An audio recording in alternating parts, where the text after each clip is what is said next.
Hello everyone. Welcome back to Guide Pro.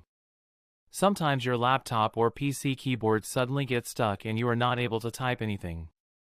This can happen if someone accidentally turns on a setting like filter keys, even by holding the Shift key for a few seconds. But don't worry, this is very easy to fix. Let me show you. First, I will open Notepad and try typing something. As you can see, the keyboard is not working properly. Now the reason for this can be filter keys. When filter keys is turned on, your keyboard may stop responding normally. To fix this, press and hold the Shift key for about 8 to 10 seconds. Now if filter keys is already turned on, this shortcut will turn it off directly and your keyboard will start working again. If filter keys is off, then you will see a pop-up asking to turn it on.